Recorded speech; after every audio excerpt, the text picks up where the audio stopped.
Unit 2, Term 1, and Unit 2 lesson. The topic for this lesson is printmaking, pattern making, and lettering.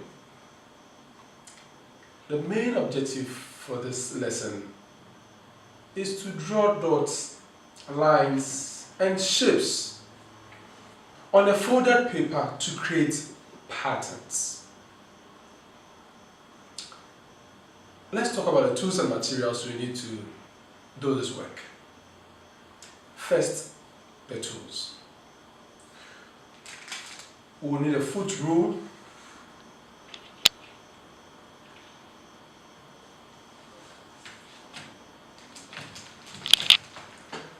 we need some markers,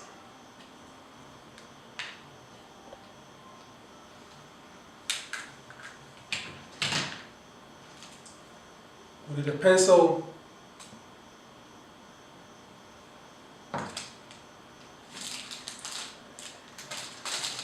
we might need some brushes as well.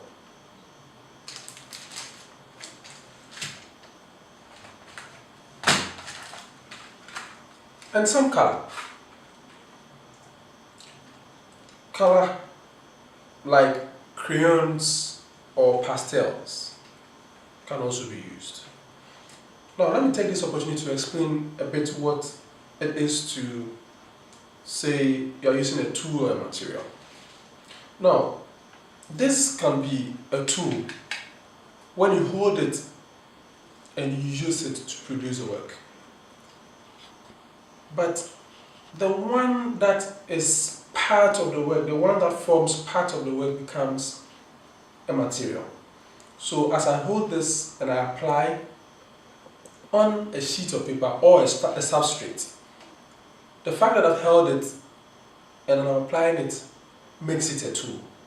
But once the work is done, the portion or the part of the color that forms part of the work makes it a material.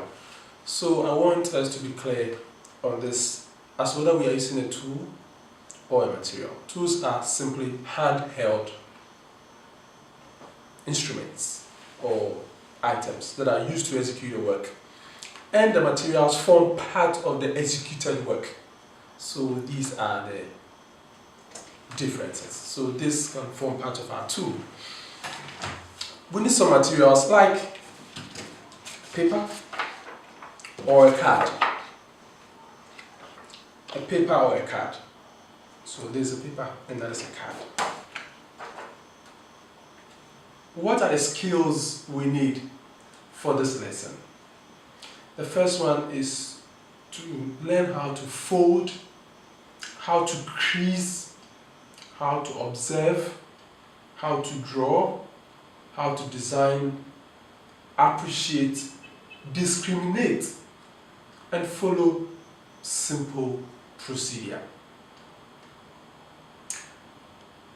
The values we will give our kids when this lesson is done is the value of independence, self-confidence, and concentration. Now let's talk about how this printmaking, pattern making, and lettering be done. In this very lesson, we are going to use some folds. We are going to fold a paper into a concertina fold. I'll try to explain what it is to have a concertina fold. Then after that concertina fold, we are going to get an option to get another type of concertina fold using the diagonal lines to execute this. How do I mean? Let's get to the explanation using this paper. So, by the concertina, I simply mean that you fold a sheet this way,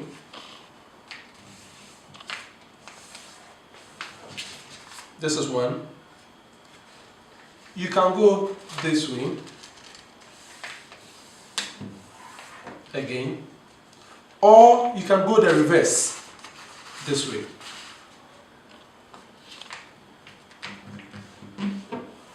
And what I'm doing is creasing to press it to give it that sharp edged look is the process of creasing. So this is a concertina fold. We've gotten our concertina fold. It can be this way, that way, and that way. That is one part of the concertina fold. Or we have this way, we have this way, that way, and this way. So it looks like the accordion, and that is what we will call the concertina fold. But for us to execute this very task, that is going to help us get this as our end product, this very one as our end product. You can see the concertina fold from here. This first fold, the second fold, and the third fold. So we have concertina here. It can also go that way, this way, and that way. That brings about a concertina. But for us to get these diagonals in the concertina, as we have it now here, all we need to do is, when we open it this way, we just fold this one as it is. We've gotten our concertina. You close this one up.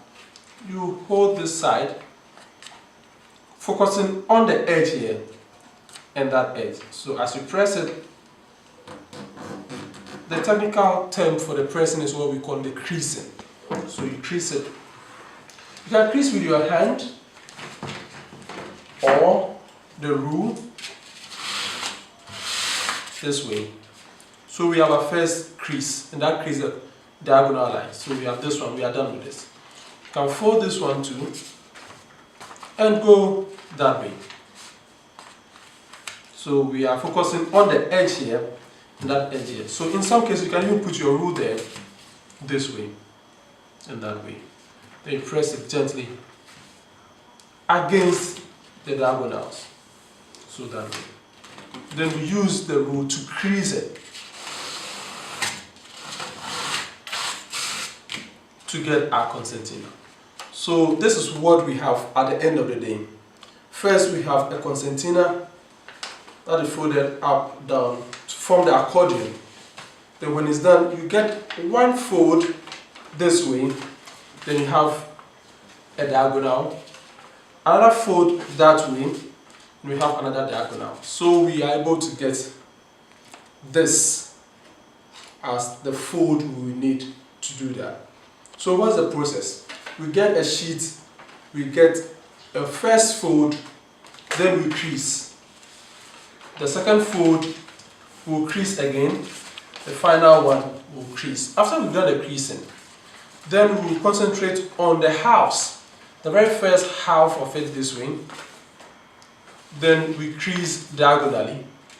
Then we concentrate on the next half, then we also crease diagonally.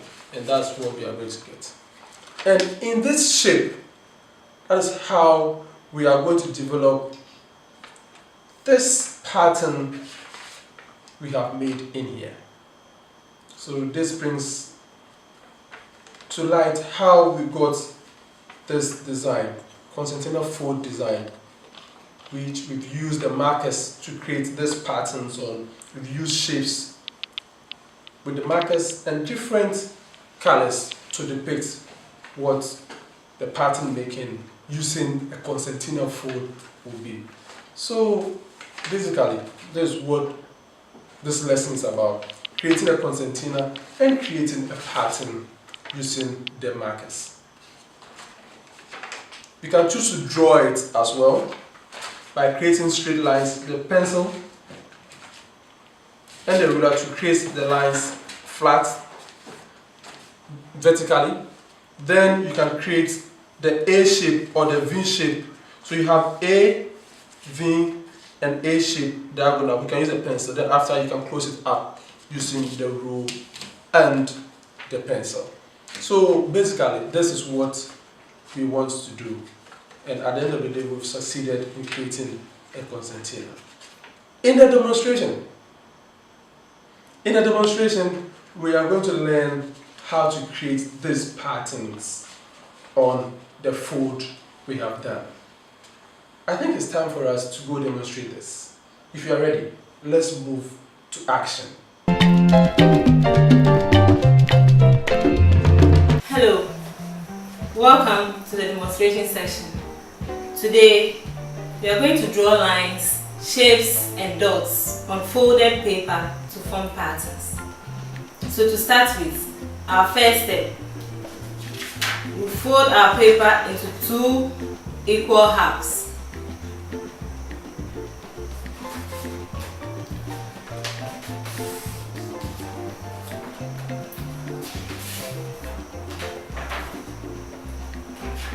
Then the next step, we will fold the halves into 2 to give us 4 sections.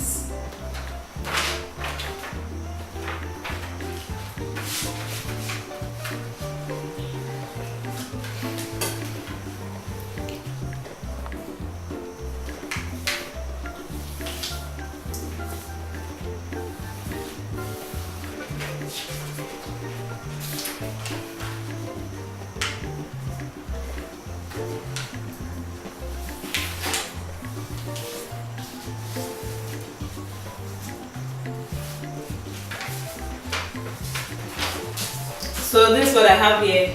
1, 2, 3, 4. Our 4 sections. Then the third step is to fold across the 4 sections diagonally. But for us to do that, we need to draw lines that will guide us in order to get the folded paper diagonally.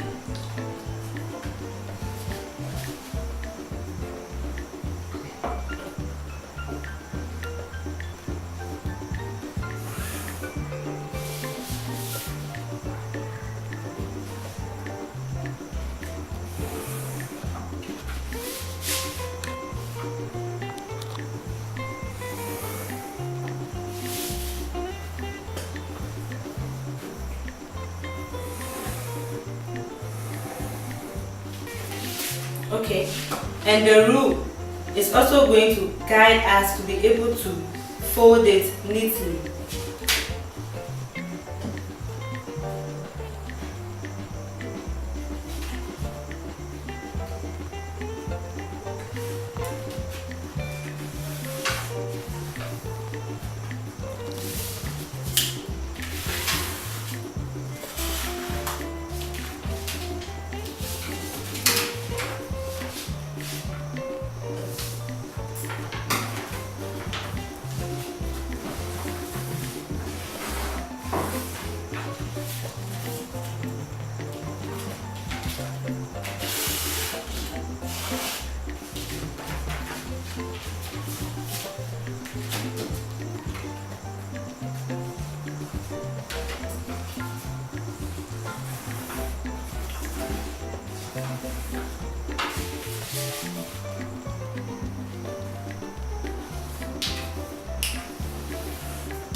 So this is what I have here. Now I'm going to draw lines, shapes and dots, put them together to form patterns. So you follow me as I demonstrate. I have 3 different colors of markers, and that's what I'm going to use to draw the lines, the shapes and the dots. So our first region, I'm going to use diagonal lines in order to create the patterns.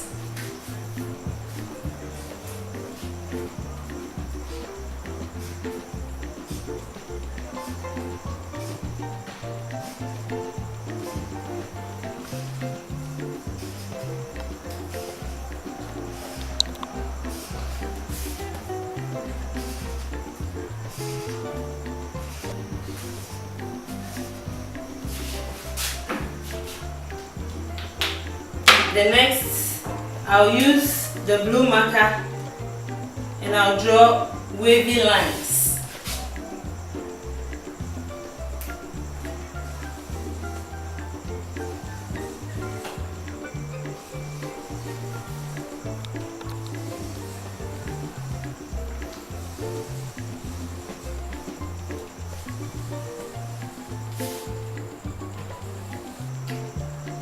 Now move on to the red. I'm going to draw a shape.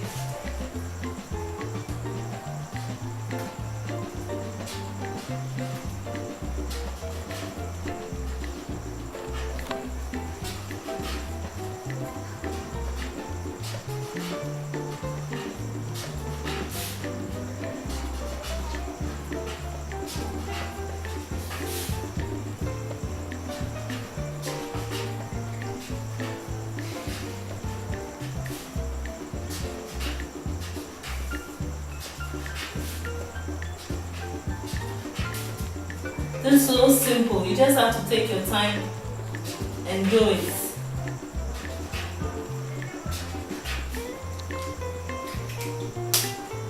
So in the next one, we'll try and mix dots, shapes, lines to form a pattern.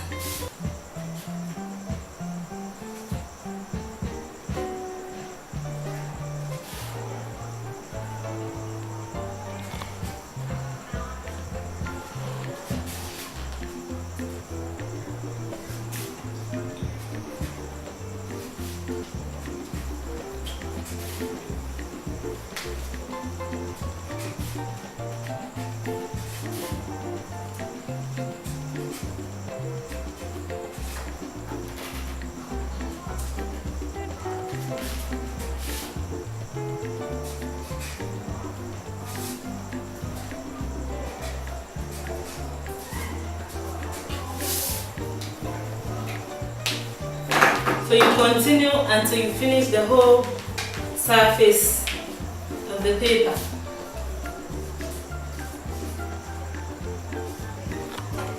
Using lines, shapes and dots to create patterns. You just have to vary the dots, the shapes and the lines.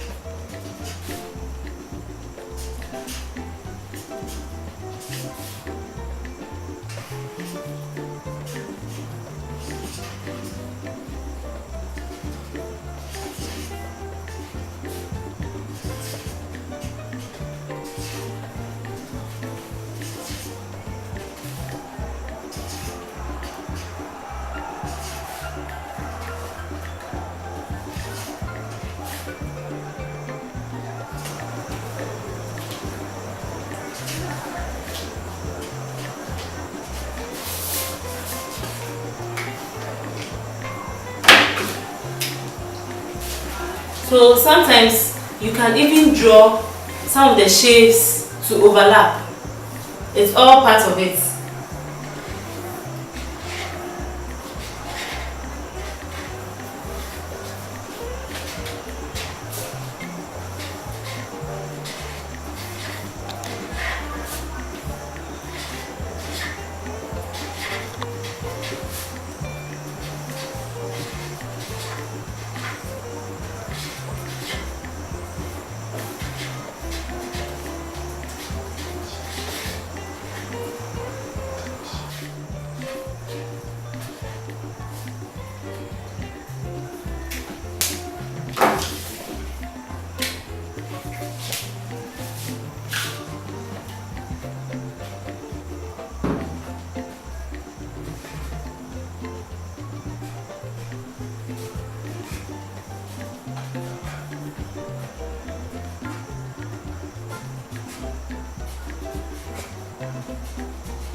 This is our final piece.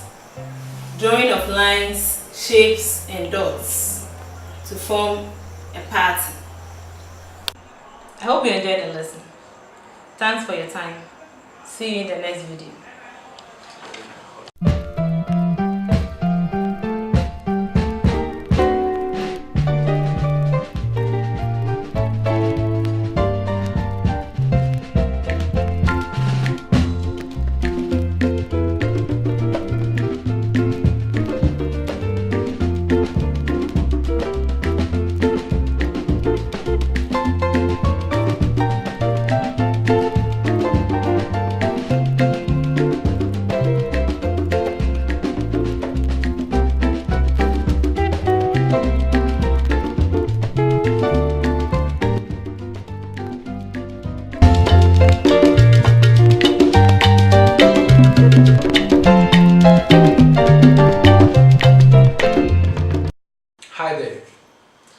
We are back again,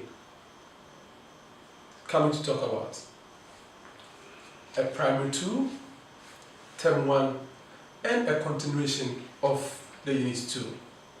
And this time round, our topic is pulled strings pattern. Pulled strings pattern. And what is our objective?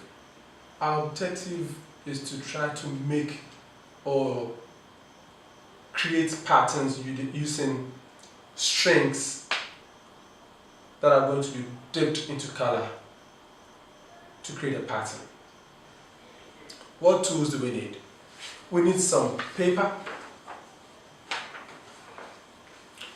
We need, once again, we need a container to mix colors for us to be able to dip the string into the color. We need a brush to mix the color as well.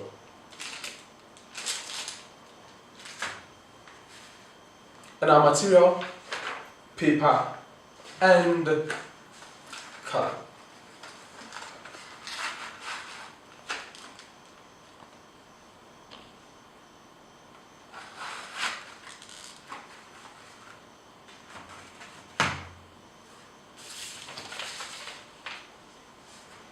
The next thing we need to talk about is the string itself. This is a normal string you can get from anywhere, provided it's strong enough to withstand tension. That will be fine to use. So this is our string. Now, what skills do we need to do this? We need to acquire the skill of designing and making patterns. And the values we are going to give our kids is to appreciate whatever design they come out with. We try to evaluate or self-evaluation, evaluate what they've done. And also be self-confident in whatever they do. Now the process. We need to get our color to be poured into a container of this sort, well mixed, not very light. Then with the help of our string, we dip the string into the mixed color and make sure it's soaked properly. So when we are done with that, we are going to get a design of this nature. This kind of design. We'll need to close up a page or fold a page into 2 equal halves this way, and then we will need to use the tab. We'll have to crease it. So this is a creasing done. So we've creased it, creasing. Now once this is done, we'll open it up and put it right on the surface. Then with our dipped string, we'll dip the string into the color. We dip it, we put it randomly, we drop it randomly onto the folded, evenly folded paper. Close it up and pull. That brings about the pulled string pattern. So as you pull the string out of the paper, the pattern is created by the tension that is created with the ink found in the string. And this is a typical example of what is going to be a likely outcome of a pulled string pattern. I'm in a hurry to see how this will be demonstrated, for us to get a fair idea how we can do this. I can't wait. If you're ready, let's get going. See ya. Hello, welcome to the demonstration session, string pulling. Here, all you need is your paper, and a string and your color or ink. And this process is very simple. You fold the paper into two. Take your time and gently fold it into two. Then you open it. Put it down gently. Then you take your string and dip it into the color. But because you are going to guide kids or children to do it, so if they drop the whole string into the color, it's okay. But you have to guide them to do it so that they can be able to pull it out and drop it on the paper. So our next step is to dip our string into the color and let it soak the string.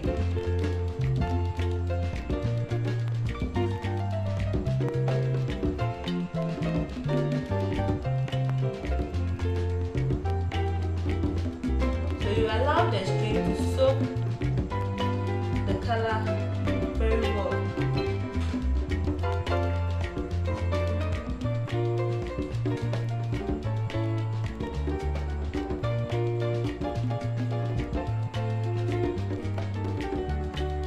And in doing this, you need container so that it will help you dip the string deep into the color.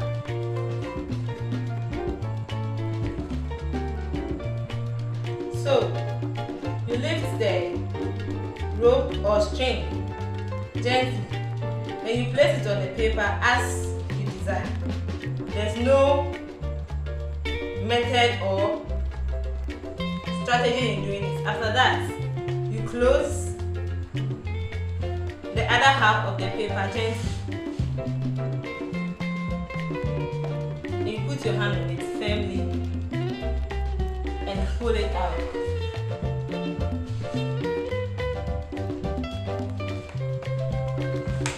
Your print is ready.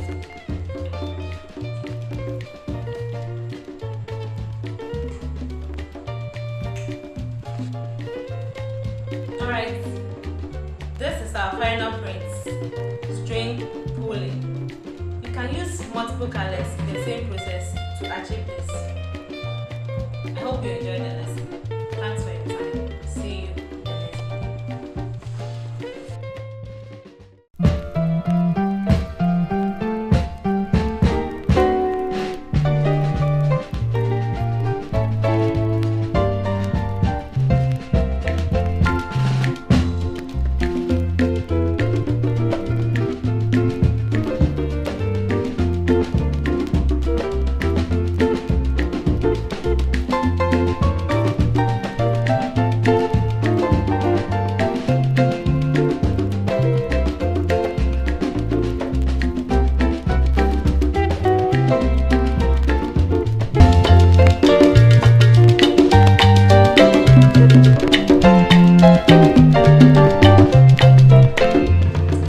Hello once again.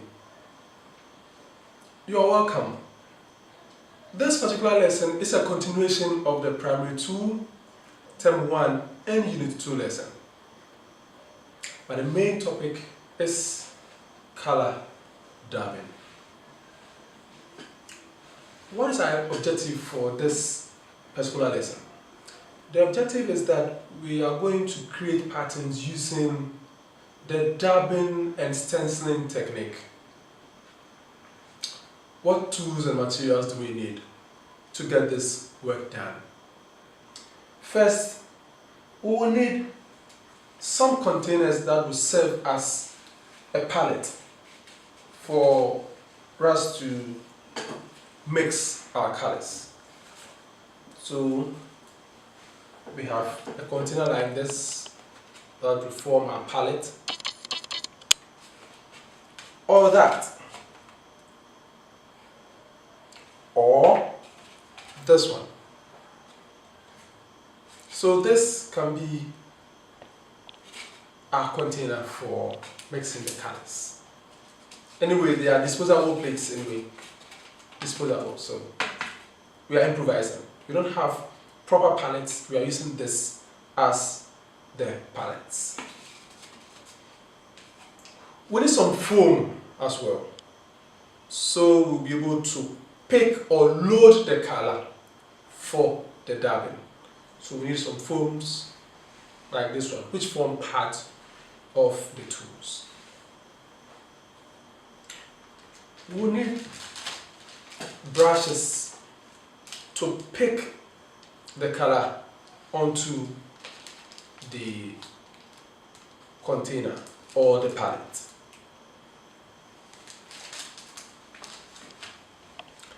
Now let's come talk about our material. We will need color.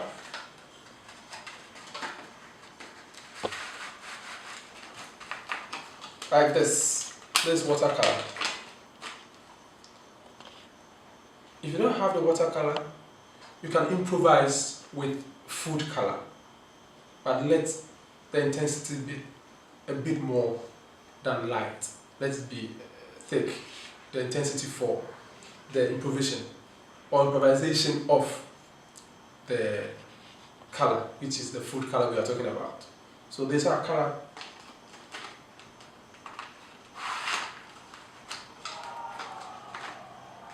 And this forms part of our materials. Now, we need two kinds of papers. One that is going to serve as a surface on which we are going to create our design for cutting, which we'll call the stencil. Then the other one that is going to be the surface on which the dabbing is going to be done. So we need two sets of papers. One for the design and the cut, which we are calling the stencil, and the other one that is going to take the work. Let me explain by using this tool. This is the paper on which the design was created. So we drew 3 hearts, one big one and 2 smaller ones by it, and we cut it out to have this. So we use this paper to produce this one, and this is what we are calling the stencil.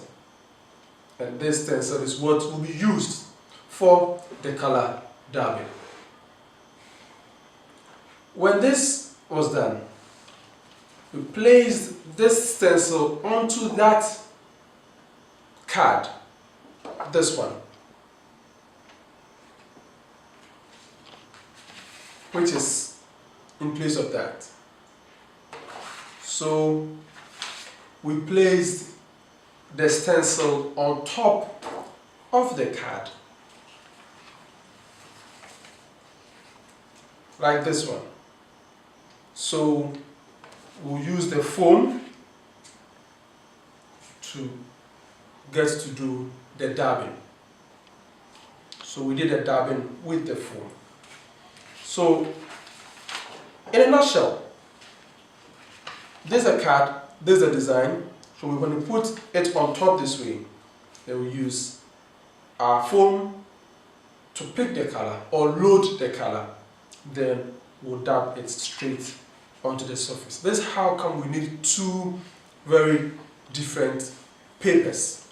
One for the design is going to be cut out, which we call the stencil, and the other one that is going to house or contain the design itself, which is the substrate on which the print is done.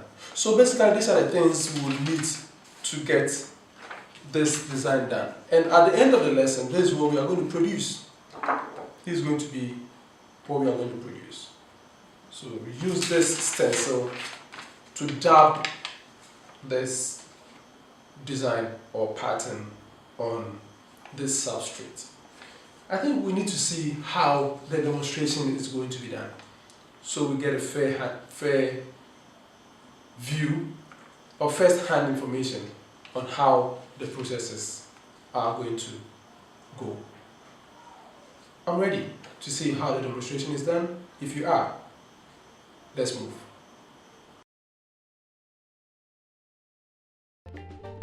Welcome once again. This time it's going to be color dabbing. And in color dubbing, what we need is our two papers. One which we are going to cut out the stencil from, and the other one we are going to print our object on. So the first thing we are going to do is to draw an object on our first card or paper.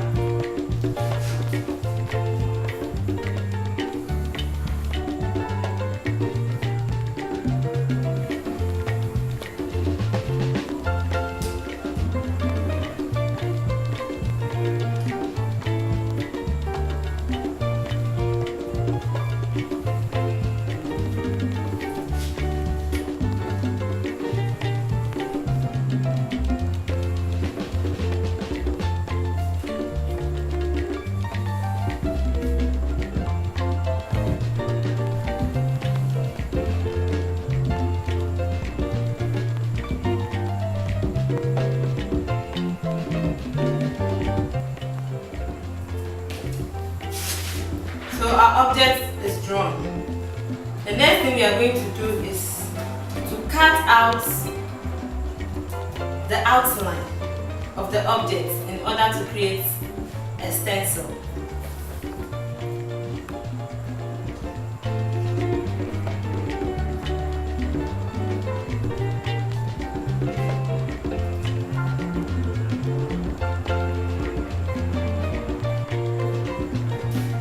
This is where you have to guide your pupils to do this.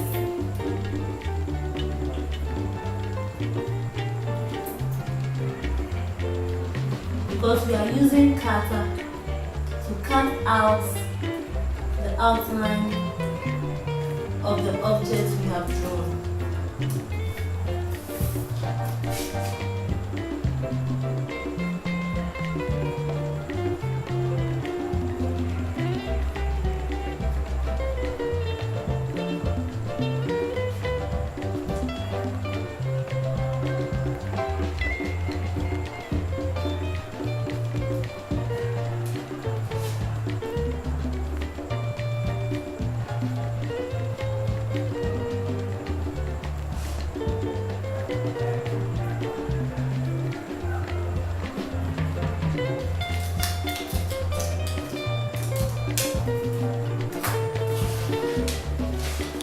So this is our stencil.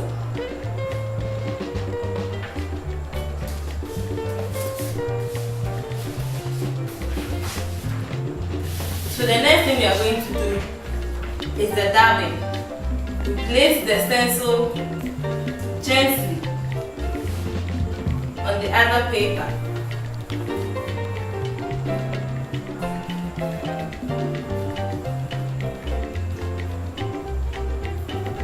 Position it as you desire. So with the help of our foams, we are going to pick the colors as we want and dab it on the stencil. So you watch as I demonstrate.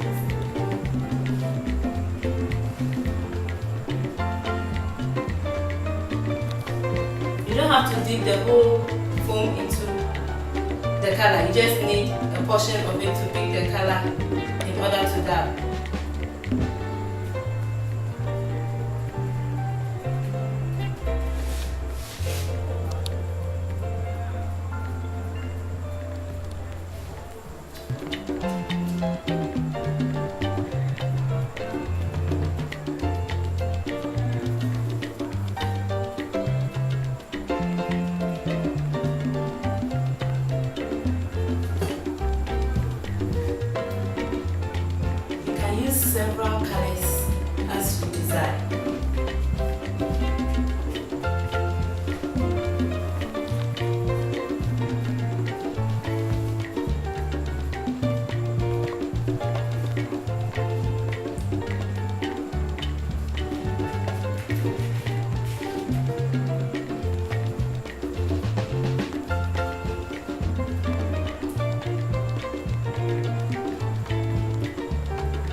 gently lift the stencil and place it aside. Then your print is ready.